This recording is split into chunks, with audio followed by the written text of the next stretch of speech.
Go.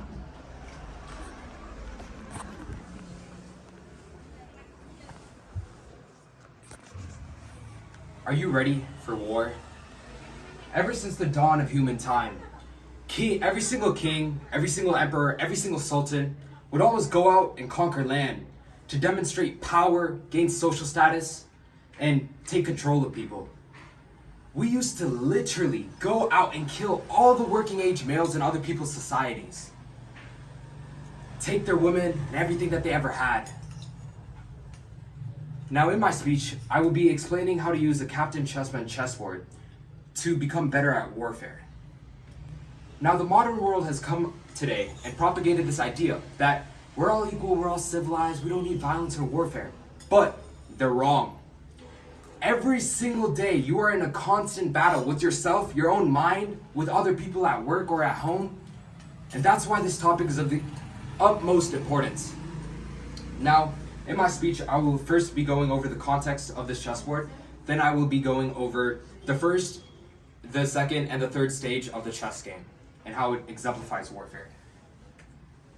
So first, let's go over the context. This is my Captain Chessman chessboard. It's a standard chess set with standard pieces, 2 rooks, 2 bishops, 1 queen, and it only costs 200 rupees, which is basically $3. And now I can engage in warfare on a daily basis. So this, according to BBC in 2015, this chessboard, along with every other single chessboard, is based on the Indian game Chaturanga in the 6th century, which was precisely modeled after the Indian military forces of that time. So furthermore, the military actually uses chess. So by playing chess, not only are you replicating their actions, but you're also doing something that's literally designed after war. Now, let's move on to the first stage of the chess game, the beginning. This is the setting up of the pieces on the board. This is when you get the army into the proper locations and get ready to fight.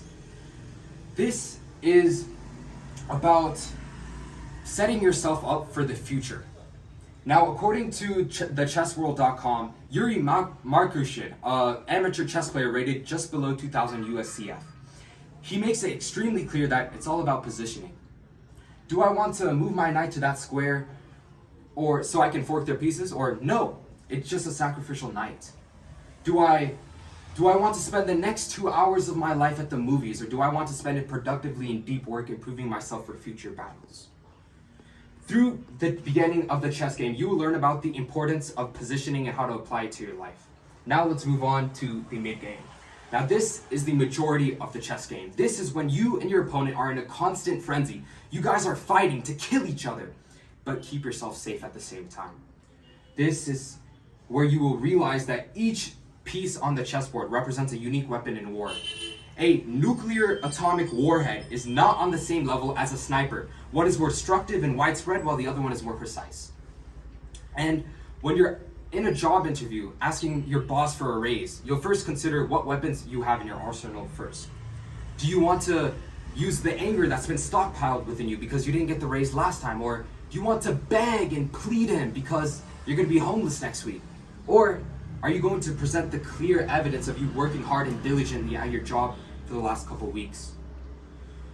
By playing chess, you will be able to identify which weapon to use at which specific time at which point in your life, whether that's tone, emotionality, vocality, or anything else. Now, let's move on to the final stage of the game.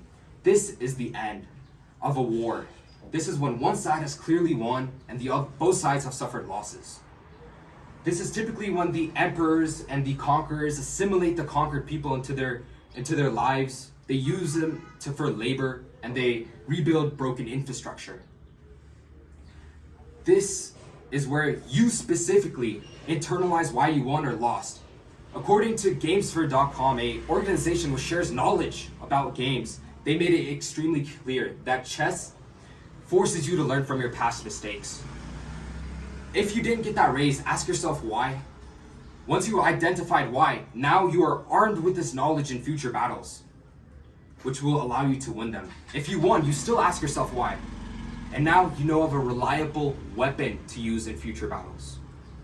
Also, if you did win the game, This is where you get ready for the next battle, because there's always new land to conquer, new rewards to reap, new things to take. You're never ever done. Now let's move on to the conclusion. In conclusion, by playing chess, a game that literally represents war and is designed after so many aspects, and if you keep the points I've outlined in mind, you will be able to become better at warfare. For a cheap price of $3, you can begin your conquest and buy a Captain Chessman chessboard today. And please understand that when you do start conquering, when you start winning a couple battles, don't just give in.